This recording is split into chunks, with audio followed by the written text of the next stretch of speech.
Hello students, आज हम लोग परसेंटेज का चैप्टर शुरू करेंगे। ये चैप्टर भी उतना ही इम्पोर्टेंट है जितना रेशियो एंड प्रोपोर्शन था। अगर इन सारे सब चैप्टर्स को आप अच्छे से समझ लेते हैं तो आगे के सभी क्वेश्चनों में कहीं ना कहीं आपको इसका उपयोग करके आसानी से क्वेश्चन बनाने का तरीका समझ में आएगा। तो चलिए हम लोग शुरू करते हैं और इसमें हम लोग कंसेप्ट को तो समझेंगे, साथ ही क्वेश्चन के माध्यम से डिफरेंट टाइप्स के कंसेप्ट को भी एनालाइज करेंगे। आप लोग किसी क्वेश्चन बैंक को हमेशा बनाइएगा ताकि आपको पता चलता रहे किस तरह का क्वेश्चन आता है और क्या ट्रेंड चल रहा है अभी। तो चलिए हम लोग पहले शुरू करते हैं। परसेंटेज होता क्या? परसेंटेज जब हमको निकालने के लिए कहा जाता है तो इसका मतलब होता है कि किसी भी चीज के 100 पूरे 100 में से उसका कितना भाग पूछा जा रहा है। अगर कोई चीज अपने आप में 100 है, 100%, तो उससे उसका भाग पूछा जाता है। अगर 8% यानी 100 का 8वां भाग, 100 में से 8 भाग, मतलब टोटल 100 भाग है, उसमें से 8 भाग पूछा जाता है अगर 8% की बात करते हैं तो। जैसे परसेंटेज में एक चीज आप याद रखिएगा, कोई भी चीज अगर कहा जाता है कि ये एक बॉक्स है, मान लीजिए ये बॉक्स है, तो ये अपने आप में क्या है? ये 100% है, ठीक है।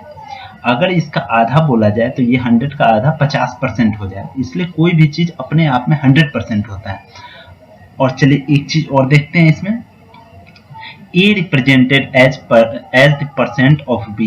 अगर पूछा जाए, एक एग्जांपल लेते हैं, 5 का कितना परसेंट है, 5 का जो 4 कितना परसेंट है, तो इसके लिए हम क्या करते हैं, जो पूछा जाता है कि रिस्पेक्ट में जिसको पूछा जाता है उसको नीचे लिखते हैं, ठीक है। 5 के रिस्पेक्ट में पूछा जा रहा है 4 कितना परसेंट है, और जिसके बारे में पूछा जा रहा है इसके बारे में, तो इसको ऊपर रखेंगे और 100 से गुना कर देंगे। ये आ जाएगा आपका ये 80%, ठीक है। 5 से 1 कटेगा, 20 चौक 80।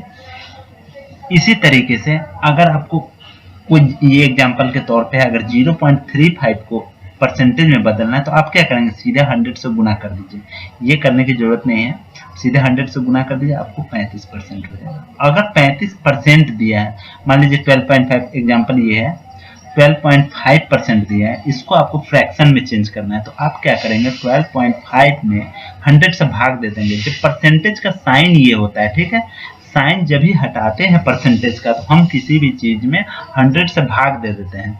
तो 12.5 है, इसको अगर परसेंटेज हटाना है, 12.5% था, परसेंट हम हटाएं, 12.5% था, तो जब परसेंट हटाएं तो 100 से भाग दे दिए, 100 से भाग दिए, तो अब ये क्या हो जाएगा, 125 हो जाएगा। अगर ये पॉइंट हटाएंगे तो नीचे एक जीरो और जाएगा। अब 25 से काटेंगे तो 25 पंचे 100 और 25 40 करता है, ये 1/8 आ जाता है। तो समझ गए, परसेंट लगाना और परसेंट हटाने में क्या किया जाता है, जब हटाते हैं तो 100 से भाग देते हैं, और जब लगाना है तो आप 100 से गुना कर दीजिए। अब आगे के रूल पे आते हैं, तो रूल को एक बार आप लोग देख लीजिए, बस क्वेश्चन बनाएंगे तभी इसका उपयोग होगा। यहाँ कहा जा रहा है if x is reduced to x not then reduced percentage. एक एग्जांपल लेते हैं, ठीक है, रूल 1 के लिए एग्जाम्पल लेते हैं कि अगर कोई चीज 5 था, वो घट के क्या हो गया, 4 हो गया। पहले भी हम लोग देखे हैं कि इसमें अंतर कितना का, 1, तो 1 5 का कितना परसेंट है, ये निकालने के लिए हमको क्या करना पड़ेगा, 1 ऊपर रखेंगे, जिसके रिस्पेक्ट में निकालना है उसको नीचे रखे और 100 से गुना कर दिए। कितना आ गया, 20 पंचे 100, 20 आ गया, 20%। तो यही निकालना है कि अब कितना ये घट के हो गया 4, तो कितना परसेंट घट गया, तो जो घटा उसको हम रख दिया। और इनिशियल वैल्यू हमेशा, जैसे देखिए आप लोग प्रॉफिट और लॉस भी पढ़े होंगे या पढ़ेंगे, तो उसमें देखेंगे कि जब प्रॉफिट परसेंटेज या लॉस परसेंटेज निकाला जाता है तो जो क्रय मूल्य होता है, इनिशियल प्राइस यानी कॉस्ट प्राइस, उसी पे निकाला जाता है।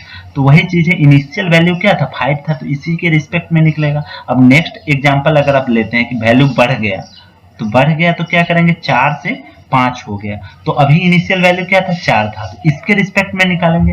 वैल्यू कितना चेंज हुआ, आप तो सोचेंगे कि एक अंतर इसमें भी था, एक अंतर इसमें है, तो 20% सीधे मार देंगे, लेकिन वो गलत हो जाएगा। आपको इसके रिस्पेक्ट में निकालना है, तो 1 ऊपर रखेंगे, 4 नीचे रखेंगे और 100 से गुना करेंगे, आपका 25% आ जाएगा वैल्यू। 4 का 25% है 1, यानी कि 25% बढ़ के ये 5 हुआ है। नेक्स्ट देखते हैं। अब एक चीज समझिए, किसी भी चीज को, जैसे आप दुकान में जाते हैं तो क्या लिखा रहता है आपको कि 25% प्लस 25% छूट, तो आप समझ जाते होंगे 50% छूट है, लेकिन ऐसा नहीं होता है। कभी भी अगर 100% किसी चीज का दाम 100 रुपया है तो इसका 25% छूट दे दिया, ठीक है। ये डिस्काउंट में ऐसे पढ़ना है, तो आपको परसेंटेज में ये तो आपको पता होना चाहिए। तो परसेंट अगर अलग अलग दिया है तो पहले टर्म में जो दिया गया है इसको हम निकालेंगे, उसके बाद फिर नेक्स्ट टाइम में ये निकालेंगे। तो ऐसे करके परसेंटेज आपका घट जाता है, ना कि सीधे 50 नहीं होता है। अब देखिए एक चीज आप देखते हैं, यहाँ रूल नंबर 3 को डिस्कस करते हैं। इसमें कह रहा है कि अगर कोई वस्तु है उसका मूल्य पहले A% बढ़ता है और फिर बढ़ेगा तो प्लस साइन देंगे, और फिर A% घट जाता है, तो इसका एक सीधा शॉर्टकट फॉर्मूला बताया जाता है कि इसमें हमेशा हानि ही होता है। डिक्रीज लिखा हुआ यानी हमेशा -A²/100 ही होगा, माइनस लग गया यानी कि हानि है, उसको घाटा हो रहा है A²/100। अगर कोई चीज है 100 रुपये का, आपको 20% इसका बढ़ गया है पहले और 20% बाद में घट गया है, ठीक है। तो इसमें पूछा जा रहा था, आप इस फॉर्मूला से निकालिएगा तो क्या आएगा, 20 का स्क्वायर बाई 100 कितना हुआ, 400/100 कितना आया, 4%। इसको हानि हो गया। और ऐसे आप निकालिए तो देखिए 100 से 20% बढ़ा दिए, 20% बढ़ा दिए प्लस में, तो क्या हो गया 120। अब इसका -20% करेंगे तब क्या हो जाएगा, 120 का 20% कितना होता है, 20/100। अभी तो बताएं 20/100 लिखना पड़ता है। अगर परसेंटेज हम हटाते हैं 120 का 20% क्या लिखेंगे, 120 गुने 20%, परसेंट हटाया तो हमको 100 से भाग देना पड़ेगा। अब इसको जब आप ऐसे करेंगे तो 24 आता है, 24 आता है।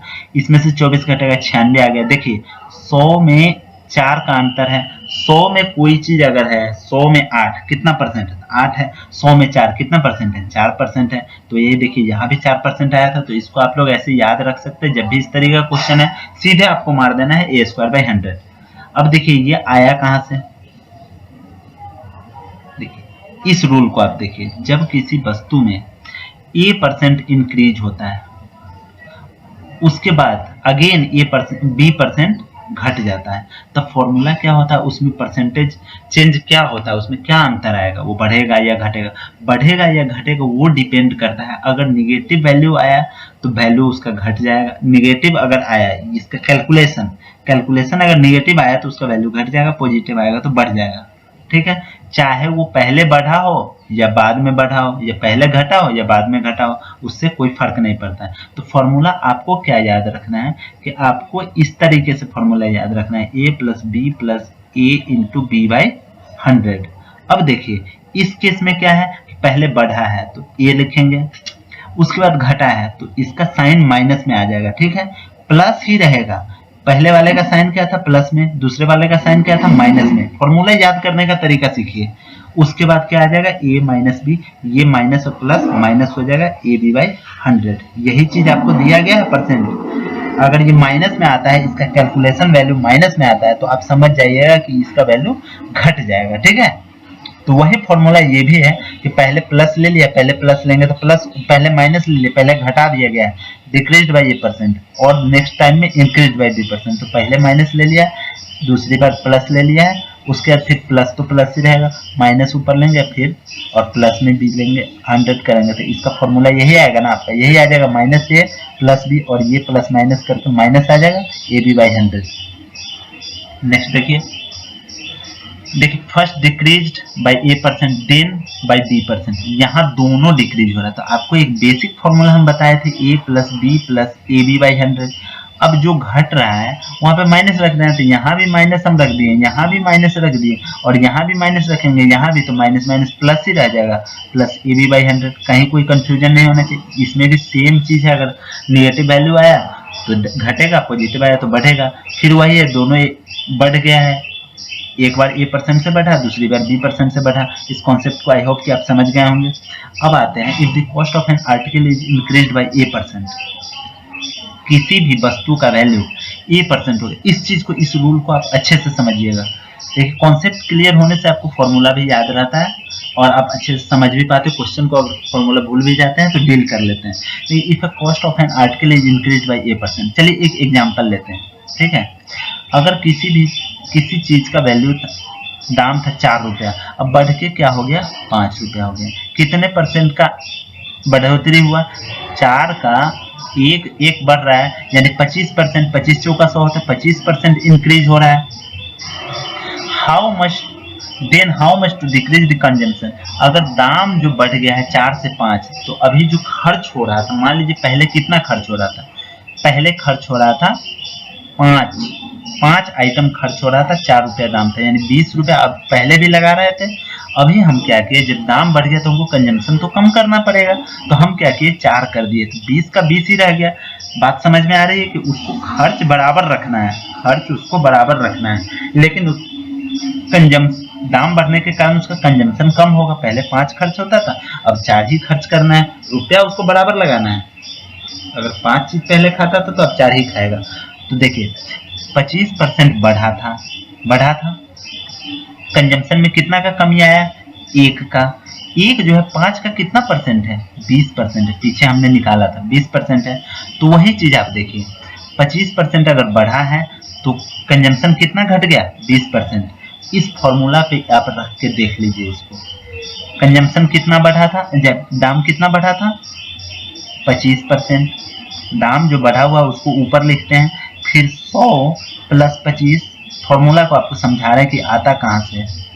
अब इसको आप सॉल्व कीजिए, हमको आना चाहिए 20% आंसर।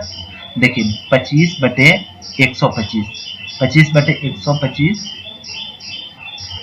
और गुने 100 कितना आएगा, 25 पंचे 100 5 से काटेंगे 20 आ गया, इक्वल टू 20% आ गया। तो आपको समझ में आ गया होगा कि फॉर्मूला कहाँ से आता है और ये शॉर्ट ट्रिक कहाँ से आते हैं। चलिए नेक्स्ट देखते हैं, if the cost of an article is decrease by, same चीज है, 5 पहले था 4 हो गया, एग्जाम्पल ले रहे हैं। फिर तो पहले हम अगर 4 खर्च करते थे तो हमको कंजम्पशन बढ़ाना पड़ेगा, क्योंकि दाम तो घट गया है तो 5 करना पड़ेगा। ये अगर 20% घटा था 20%, तो ये 25% बढ़ जाएगा। एग्जाम्पल ये फॉर्मूला लेते हैं, आप फॉर्मूला को क्या कीजिए, याद कीजिए कि जैसे घटा था, घटने में क्या होता है, माइनस साइन होता है। पूछा जा रहा है कि आपको बढ़ना कितना, कंजम्पशन कितना बढ़ाना है। अगर किसी चीज का दाम घट गया, कंजम्पशन कितना बढ़ाना है, तो जितना दाम घटा है जितना परसेंट, उसको हम ऊपर लिखेंगे, 20% ऊपर लिखेंगे, उसके बाद 100 माइनस 20 करेंगे। इसको 1-2 बार आप सवाल बनाएंगे, खुद याद हो जाएगा आपको, ठीक है। इसको कैलकुलेट करेंगे 25% आ जाएगा, ठीक है। अब आते हैं रूल 10 पे, इसको भी आप अच्छे से याद करिएगा।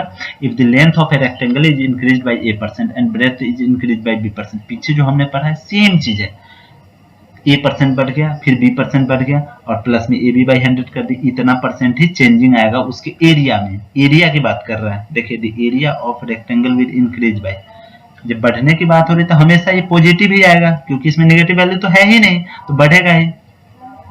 अब आते हैं नोट क्या कह रहा है, if a side is increase take positive sign and if it is decrease, तो ये तो आपको पता है डिक्रीज होगा तो नेगेटिव साइन लेना पड़ेगा। फिर आते हैं स्क्वायर के बारे में, तो स्क्वायर में क्या होता है कि चारों भुजा उसका सेम होता है, इसलिए अगर एक भुजा को आप a बढ़ाते हैं तो आपको क्या करना पड़ेगा, a प्लस a, क्योंकि a इंटू ए होता है। इसमें क्या होता है, देखिए रेक्टेंगल है, अगर रेक्टेंगल है, ठीक है, तो इसका एरिया क्या होता है, a इंटू बी, चौड़ाई गुने लंबाई। और कोई वर्ग है तो इसका देखिए जो चौड़ाई है वही लंबाई भी होता है, इसका भी एरिया सेम चीज होता है, a इंटू ए। इससे कंफ्यूज नहीं होना, तो यहाँ पे a स्क्वायर लिख देते हैं क्योंकि सेम है a इंटू ए, तो वही चीज होता है। वर्ग में भी आपको a plus a into a plus a by 100 करना पड़ता है, ठीक है। अब आते हैं, if the side of a square is decrease by A%, then the area of a square will decrease by, अगर साइड जो है घट जाता है, अभी घटेगा तो हमको दोनों माइनस में लेना पड़ेगा, minus A plus minus A into minus A by 100। अब देखिए -2a हो गया और ये प्लस ही रह जाएगा, क्योंकि माइनस माइनस तो प्लस ही रह जाएगा, ए स्क्वायर बाई 100 आ गया यही फॉर्मूला। तो इसको आपको सिर्फ कॉन्सेप्ट समझना है कि जो जो रहेगा ये क्यों होता है। देखिए इस चीज को आप समझने की कोशिश कीजिए, अगर किसी चीज का दाम बढ़ गया, मान लीजिए 100 था, 20% बढ़ा, फिर 20% बढ़ गया, 2 बार बढ़ा, ठीक है। 100 से तो 20 हुआ, तो 100 का तो 20% ही बढ़ा। अगली बार 100 का तो 20 बढ़ेगा ही, तो ये फॉर्मूला क्या होता है कि 20 तो आपको बढ़ा, 100 में आपको 20% तो बढ़ा, नेक्स्ट टाइम फिर 20% बढ़ा, तो वही 20 प्लस 20 तो हुआ, लेकिन जो नेक्स्ट टाइम में बढ़ना था 100 का 20 तो बढ़ा ही, ये जो 20 आपका बढ़ गया था उसका भी तो 20% बढ़ेगा, इसीलिए तो 20 गुने 20 बटे 100, देखिए आप फॉर्मूला मैच कर रहा है। इसीलिए ऐसा लिखा जाता है। अब आई थिंक आपका कॉन्सेप्ट क्लियर हो गया होगा। रूल 13 को देखिए, इसको भी आप थोड़ा सा याद रख लीजिएगा, ये भी कोई भारी नहीं है, बस ये अगर याद है आपको तो याद कर लीजिएगा। 3 बार बढ़ता है या घटता है तो आपको बस साइन, अगर घटता है तो माइनस लेना है, बढ़ता है तो प्लस लेना है। देखिए ए बढ़ा, फिर बी बढ़ा, फिर सी बढ़ा। अब क्या करेंगे, प्लस में A B plus B C plus C A कर देंगे बाई 100, और प्लस में ए बी सी बाई 100 का स्क्वायर, इतना आप याद कर लेंगे। ठीक है,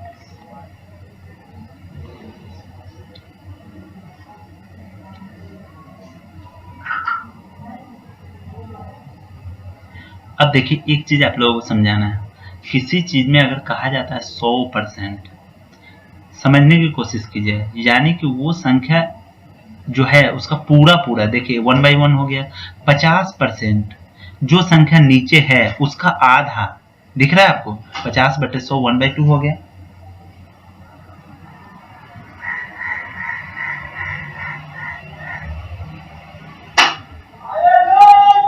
फिर उसी तरीके से 1/3 जो है आपका 33%, 33.1/3 जो होता है 100/3, इसको क्या करते हैं, जब परसेंटेज को आप हटाते हैं, परसेंटेज जब हटाएंगे तो क्या करेंगे, 100 से भाग देंगे।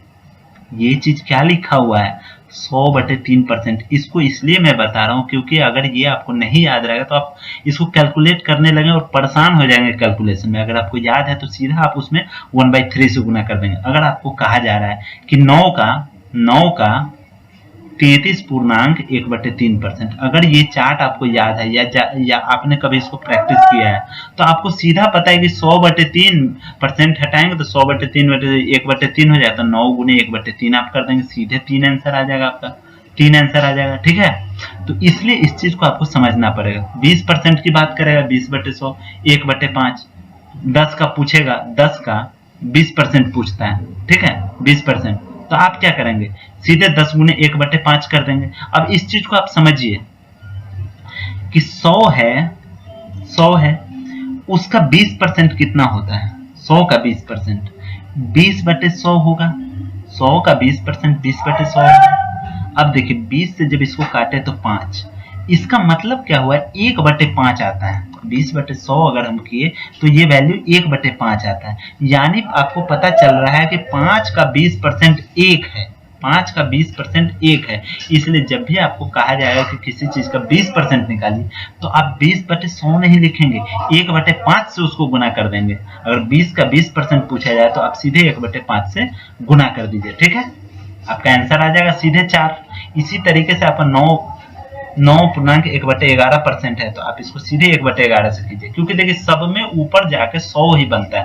देखिए यहाँ जो है 7 7 49 50/7 है, 50/7 को हम क्या लिख सकते हैं, 100/14 लिख सकते हैं। ऊपर भी गुना कर दिए 2 से, नीचे भी गुना कर दिए, 100/14 आ गया। तो इसको आप लिख सकते हैं सीधे 1/14। तो इस चीज को थोड़ा प्रैक्टिस कर लेंगे और इसका बहुत यूज होता है। देखिए 12×24 25/2 है, 25/2 को आप क्या लिख सकते हैं, ऊपर भी 4 से गुना कीजिए, नीचे भी 4 से गुना कीजिए, तो 100/8 100/8 है। आगे 100/8 अगर 8 आता है तो आप जब 100 से भाग देंगे तो क्या आ जाएगा, 1/8 आ जाएगा, 1/8 आ गया। इसी तरीके से आप देखिए, सबको आप देख सकते हैं। और रही बात कि आप इसको कैसे पता करेंगे, तो पता करने का तरीका है, देखिए 11×99 100 के एकदम नजदीक ले जाना है आपको, 100 को क्रॉस नहीं करना। आपको 9 से 11×99 100 से हल्का सा पीछे और एक जोड़े 100 आ गया। तो इस तरीके से सबका प्रैक्टिस कर लीजिएगा, आपको क्वेश्चन में बहुत फायदेमंद होगा। देखिए एक क्वेश्चन को हम लोग देखते हैं, 80% ऑफ ए। अगर रेशियो और प्रोपोर्शन आप लोग नहीं देखे हैं तो उसको आप बेझिझक देख लीजिए और अच्छे से प्रैक्टिस कर लीजिए, बहुत उपयोग होगा उसका आगे। चलिए इसको हम लोग देखते हैं कैसे रेशियो एंड प्रोपोर्शन में बनता है। देखिए अभी हमने सीखा कि जैसे 25% की बात हो, 25% की बात हो तो हम लोग क्या करेंगे, 25/100 करेंगे। इसका वैल्यू क्या आएगा, ये 25% की बात अगर हम करते हैं तो क्या करेंगे, 25/100 करेंगे, इसका वैल्यू क्या आएगा 1/4।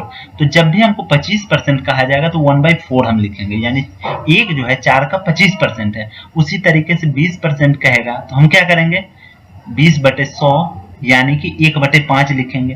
5 का 20% कितना है, देखिए 20 पंचे 100 होता है ना, और 1 पचे 5 होता है, 25 चौका 100 होता है, 1 चौका 4 होता है। तो उसी तरीके से देखिए इसको हम लोग सॉल्व करते हैं। 80% ऑफ ए, तो 80% ऑफ ए तो इक्वल टू 50% ऑफ बी है, ठीक है। And B equal to x% of A, और बी बराबर जो है x% ऑफ ए है। यही x का वैल्यू पूछा जा रहा है। यहाँ पे अगर हम देखते हैं, अगर दोनों तरफ परसेंटेज सेम चीज होता है तो हम क्या करते हैं, उसको एलिमिनेट कर सकते हैं। अब 0 को भी एलिमिनेट कर सकते हैं। 8a इक्वल टू कितना है 5b। अब गौर कीजिएगा, a बाई बी का हम लोग रेशियो निकाल सकते हैं 5/8। कहा जा रहा है कि b equal to x% of A, x% of A. देखिए a का कितना परसेंट है b, तो b और a के बीच अंतर कितने का है, 3, अंतर 3 का है, ठीक है। 8 में b के जगह हम 8 लिखेंगे, 8 इक्वल टू x% ऑफ 5।